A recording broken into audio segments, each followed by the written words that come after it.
This time on Lee's side, we hear about it in Limerick, we hear about it in Rathkeil and areas like that, and North Cork, but it's always bubbling away beneath the surface. And then from time to time in Cork, of course, it bubbles over. It overheats.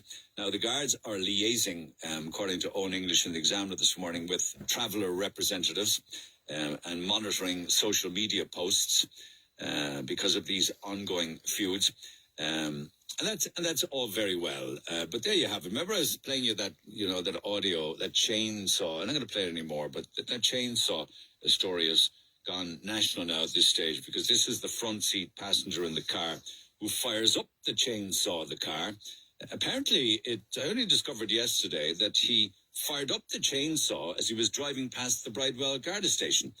Such is the absolute disrespect for law and order, as if I suppose it's a bit like the Untouchables, isn't it? This traveller feud with all this violence spilling out onto the streets of the city's north side, outside and inside the Singletons super value. So Owen English this morning talks of the chilling actions among a string of threatening posts online. God, I mean, I could read all of the posts back and forth between the feuding families, but I'd say they would just love to hear that, but so I'm not going to engage in any of that stuff. But it's linked to members of this feuding families following a serious violent disorder in Hollyhill on Monday. And there's even been actually the Echo pick up on the story as well this morning, where they talk in detail of that and lots more besides. But it's contacted overnight then about another feud-related issue down in Carrigaline, where you had an armed gang with baseball bats wrecking a home. We've been in touch with Garda Síochána for updates on that one, and I'll come back to that a little later on this morning. But there's also an interesting court report, because that feud now you'll hear audio online back and forth between the feuding families screaming and roaring that limbs will come off, limbs will be taken off. And outside Super Value at Singletons, there's all sorts of stuff going on inside with baseball bats. And outside, there was some character in a pickup truck driving at speed through the car park, ramming into a parked car. I remember I was saying this latest feud kicked off, it's alleged anyway. Owen English reminds us this morning of an alleged attack on a pregnant woman in a city centre store on St. Stephen's Day. He doesn't name the shop, but I'm led to believe it was Brown Thomas. And of course, the threats then are to smoke out certain homes and houses, as in set them on fire. Would it matter to them whether there were people in them or not? I do not know. But there you have it nonetheless. Weather-related stories make all of the papers. Incidentally, for those of you that like statistics, the minuses that we're having at the moment are bad enough, but nothing like the coldest that it ever was on record in Ireland. I believe it was 1980.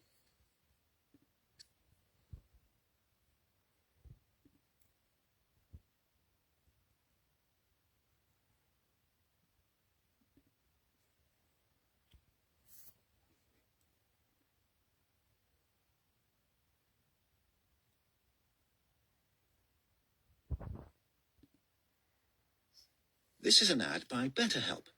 Every January brings you 365 blank pages waiting to be filled. What do you want your 2025 story to be? Therapy can be your editorial partner, helping you craft the next chapter. Tesco Club Card gives you the power to more with Tesco Mobile's new 5G. It can happen anywhere. And I saw a post about that last night, actually. Yeah. Ben said the guards came and broke it up, didn't they? No, the guy, don't know, these heads had it's typical Knocknahini. It's not, because the supermarket up in Holly, rival factions. A despicable incident in Hollyhill in the local Super Value there has been roundly condemned. Paul Byrne, Opinion Line producer, joins me. We've been doing the legwork on it since yesterday. Paul, what happened? Who was involved? Good morning, PJ. We have two rival factions here again, two rival groups, and this dispute has been going on again now for a couple of years. What happened yesterday was that it was about 4:30 outside Singleton supermarket. the supermarket up in Hollyhill, that's in the heart of the community. There's a wonderful, wonderful bunch of people working up there and living in the area. And it's an absolute shame that this has happened. And some people are saying, oh, it's typical Knocknaheeny. It's not, because this could have happened on the Rochestone Road, up in Sunday's Well, in the plushest of areas. It just so happened that they bumped into one another, these feuding people. But we're talking here about 4:30. The two groups, they bumped into one another. There was a pickup truck drove through the car park, rammed another car. Then in one of the other videos, you see two fellas giving chase to one of the other guys. One fella ducks into the supermarket. He runs for cover. He goes in behind the counter, and the two boys chase him. One of them is armed with a baseball bat, and they're lashing out. They don't give a damn who's around. They're target is behind the counter, and they want to injure whoever that person is. Were they trying to injure someone working in the shop? That's the impression you'd get from one of the videos. No, it was the guy who he had ran in behind the counter. And then you will hear one of the shop assistants shouting at them to get out. And in fair play, whoever that young lady is, I take my hat off to her. She was taking no prisoners yesterday. She was said, get out. Just get out, do whatever you have to do, and do it elsewhere, but you're not going to do it here, so fair play to her. One video I posted, there was a little note on it. You put a note on the video that someone had been serving behind that counter not 5 minutes before. Oh, yeah. I mean, obviously, that those tills and the parts of the counter, they're full with staff members all the time. And, the video shows the guys attacking the other guy behind the counter, so somebody must have just clicked it after the shop assistant had been pushed aside or whatever the case would be. Look, you had the chainsaw. It finished. Whatever happened up outside the supermarket. It was over, we'll say, within a couple of minutes. The guards came and broke it up, didn't they? No, these heads had fled the scene. No, let me tell you, it is under investigation. The guards are giving it plenty of attention. There are extra patrols in the area. CCTV is being looked at. Statements are being taken. Some people will say, oh, the guards are doing nothing about this. And the opposite is it's the opposite. Yeah. They give this major attention, honestly. What happens here, PJ, is that a lot of these heads will be picked up or have been picked up in the past. They're dealt with, they're put away. But as soon as they're out and they bump into one another, it all flares up again. You will probably have known the next couple of days, these two groups will organise to meet someone somewhere, and they'll sort it out, and it'll all be put to bed, because we'll say the Coogans beat the Byrnes in the fight and shake hands and off they go. But something will happen again. And what happened here is that there was an incident on St. Stephen's Day in Brown Thomas, in Patrick Street. So people, again, don't be saying, oh, it's Knocknaheeny. It can happen anywhere. And I saw a post about that last night, actually. Friend sent it on to me. There was a few heads came together and they squared up to one another in Brown Thomas on St. Stephen's morning. There is a Garda investigation. There was a report of an alleged assault. That is under investigation by detectives in Croner. So these matters are taken very, very seriously. But last night, then, we'll say that happened at 4:30 last night and 4:30 yesterday evening in Hollyhill. These guys then were around town, driving around, looking for one another to try and sort it out and to have a go off one another. And this one fella, he had a chainsaw in his hand. He wasn't going off to do gardening or anything. He was going out to look for a fella, because at the end of the chainsaw clip, we had to cut out for legal reasons. But you can hear this guy shouting, limbs, cut off the limbs. He wanted to find someone and do serious damage. You see, that's the thing, Paul, what frightened me, and I know if I was a person shopping an ordinary Joe Soap or Mary Soap shopping in that wonderful Super Value, it's a fabulous, I love it up there. That can happen at 4:30 in the afternoon on a bright January day. What can happen at 3 a.m. down the road if these guys got loose? Well, what's happening is that they're petrol bombing each other's homes. And again, there was a number of attacks again over the Christmas period, fellas running around. And they're videoing it and they're calling one another out in the videos. Come on, PJ, take me on. There's one video going around. I don't know whether I got it by accident, but I certainly got it in a collection of videos yesterday. This fella with nothing on the 6th of January, not a stitch on him, bar his trousers, and he's shouting and roaring at another fella. That's it. That's the call out. Come on, take me on. You know what I mean? I'm not afraid. I'll take you. I'll take your animals, whatever like that. And they're behaving like animals. I'll tell you something. I was talking to somebody this morning. I said, to these groups that are fighting, come on the radio, be brave, contact us, come in here, talk to us. We'll sort. You can have an argument. We'll listen to both sides of the debate. Leave the innocent members of the public out of this, because somebody's going to get hurt. Some innocent bystander. I saw the bats they were using. Supposing they turned around and there's some old lady with a half dozen eggs and a bottle of milk going up to buy maybe 20 cigarettes where she goes, or a bar of chocolate. She's knocked across the pole. She's dead, Paul. Yeah, it's going to happen. And I keep saying it for years and years. An innocent bystander is going to get hurt or worse in this. So here's the invitation to the two feuding sides. No, and I'm deadly serious. They won't, you know that. Oh, no, but see, they're all brave when they have a weapon in their hand. Yeah. They're cowards underneath it all. They wouldn't ring it. And I come out and I meet them, sit down, and I'll interview Tommy and Mary. We listen to both sides of the argument.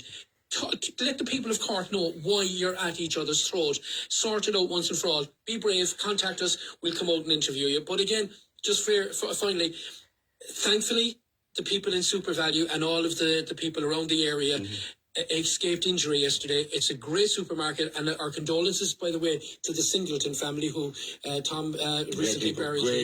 His late father was laid to rest during the week, and our condolences. So it's terrible what's going on, and here's our invitation. Come on air, sort it out, and let the public know why you're at each other's throats. Please stop doing what you're doing. All right, Paul, thank you. Opinion line producer Paul Byrne. He's genuine. I don't think they will do it, but he's genuine. If any of the people involved in two sides of this want to talk to Paul, he'll go talk to you. 0818 96 96 96. When I saw that happening yesterday in Super, I thought of a man no longer with us, but he was, as they say, a small god in that part of the city. He was called a small god because he was only a very small man. Small in stature, big in reputation. I speak, of course, of the great Davy Mack, the late great Davy Mack, Dave McCarthy, former Lord Mayor, who used to have a clinic at the back of that SuperValue in the old days. Different kind of a shop, but the back of that SuperValue, he would put up a card table next to the payphone, and that was Davy Mack's clinic. He would have been like a bear with fury of what was going on in his beloved local SuperValue last night. All right, to other things. John says, I've just got my bird feeders filled up with heavy snow in Macroom. This is an ad by BetterHelp. Every January brings you 365 blank pages waiting to come /new direction today to get 10% off your first month. The Opinion Line on Cork's 96 FM. All right, to the news of the day, the news of the morning. Yesterday, an arrest was made in the investigation of the murder of Paul Canty. And in fact, at one stage last November, I think it was, I just tell you, like, it'll give you an idea of the justice system and the prison overcrowding. Just in one particular area, the people involved in the feud are living in all parts. Right now to Carrigaline, this feud that Paul. Okay. Yeah, okay. And but again, he's in custody. It's a breakthrough in the investigation, and guards in Mallow are working very, very hard on this case. Now, more videos, Paul, circulating last evening. Very disturbing. This has spread now to Carrigaline, this feud that erupted up in SuperValue. Yeah, and as I said yesterday morning, it isn't just in one particular area. The people involved in the feud are living in all parts of Cork and Cork County, so they're spread right through it. And it's a situation wherever they come across each other, they'll beat the head off one another where possible. And they're big families. They are. And last night, around 6:30 in Carrigaline, a housing estate, people just sitting down, having a bite to eat, watching television, enjoying family life. And all of a sudden, a couple of heads arrived into this particular housing estate in Carrigaline and started attacking the house with wooden poles, again, breaking the glass. And the guy they were seeking, it appears to have been either in bed or on the couch, and they were smashing his front window. You could see him taking cover, and he had no top on him. And what he did then is he put on a top, but he also picked up a weapon, a type of pole or a baseball bat. So that goes to show he was waiting for people to arrive. He knew that he was going to come under attack. They smashed windows in the house. They smashed windows in cars. Again, they were shouting, get out, kicking the door to one another.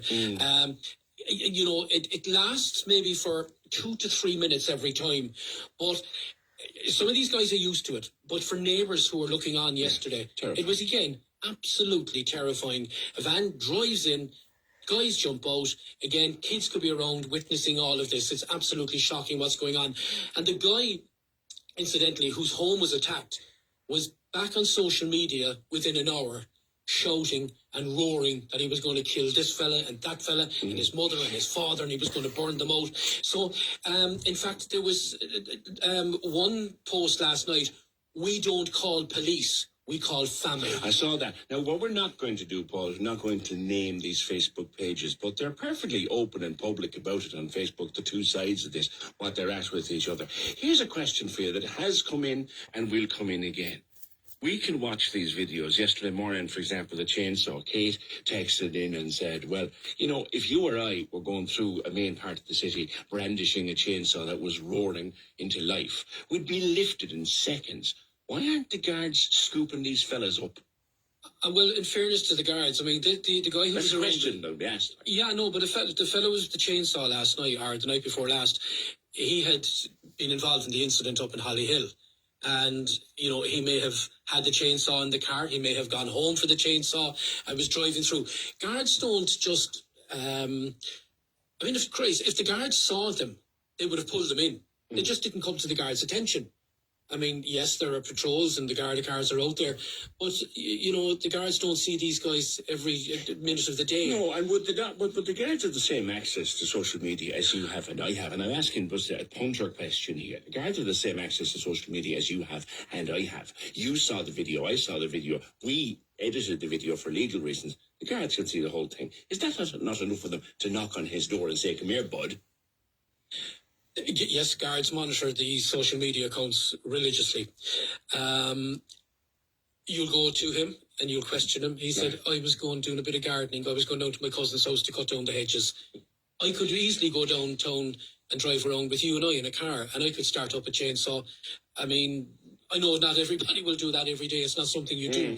But, I mean, that's his excuse. A good solicitor will get him off of that. Genuinely, you know what I mean? That's all you have to say. I asked you those questions because I knew what you'd say. He didn't commit a crime by driving through town with a chainsaw. No, it's absolutely crazy what he did. And we all know a blind man could see what he was intending to do. But that is the situation. He wasn't, in my mind, he wasn't committing a crime. Even in the video, he passed the Bridewell Garda station and revved up the chainsaw. And, you know, I mean, so... You know, they're as bold as brass. They are, honestly. they are. And in fairness, I asked you that question knowing exactly what you'd say, because you're right. You and I have both sat in the court over the years and watched the solicitors just tear this stuff apart and defend their clients, as they're paid to do. They're paid to do. They're experts at it. And I mean, I always say if I committed a serious crime, I would certainly go to Mr. A and Mr. B and Mr. C, such and such a solicitor. They're doing their job and they're bloody well paid for it, but they're good and that's their job to do it. So where are we with this feud now before someone is seriously hurt or worse? It'll continue. It'll continue. They'll keep banging down doors. And again, we keep saying this day after day and week after week. It'll continue until somebody is seriously injured or, you know, worse still, killed. But can I just talk to you briefly, PJ, about, we're talking about the people involved in the feud. Let's think about the people who are living in these areas, their neighbours. No question or doubt. You've often heard the situation, the story, the neighbours from hell. And by God, are these people causing hell and havoc for the law-abiding citizens. And I have spoken to many of the people who are caught up in this, the innocent parties who are living either side of these people caught up in the feud. And in particular, people now, we say, who are living in local authority housing. They're dying to get out. They need to get out of there. They're inundated and they're sick and tired of going to the city council asking for help. Get me out of here, or else get Paul Byrne out of here, or else get PJ Coogan. They have to be moved. The local authorities appear to be doing absolutely nothing. And I know for a fact right now that a number of local authority tenants have gone to solicitors to seek legal advice in how they can approach the city council, the county council, to say, here, buddy, you have to help us. If you're a private landlord, the PRTB will come down on you like a ton of bricks if you're not looking after the tenant. But these tenants who are causing antisocial behaviour are getting away with murder. The people who I've spoken to, who have gone to their solicitors, they've said there has to be an onus on Cork City Council or Cork County Council or any local authority to look after the tenants, not only the offenders, but the people who are living alongside. There's people suffering 24 hours a day, and I'm not exaggerating. No. And I know I've asked them, they're afraid of their lives to talk to us publicly because of the backlash that they could I had a friend who lived in a situation like that about 50 yards from, you literally would call it a crack house. Mm-hmm. And we knew each other for many, many years. I begged that person to talk to me, and they just said, PJ, do you think you're mad or what? Yeah, they're not going to talk. Absolutely not a hope in hell. I mean, I just received another message before we came on here this morning from a terrified local authority. Their son, he's just 14 years of age, he's afraid of his life to go outside the door. Her husband has had 3 heart attacks because of the stress that people are causing. And she said they're smoking hash. In fact, the smell of the hash has now gone into the house. There's a constant smell of hash in this law-abiding person's home. And the houses are allocated to, say, a couple and their 2 or 3 kids.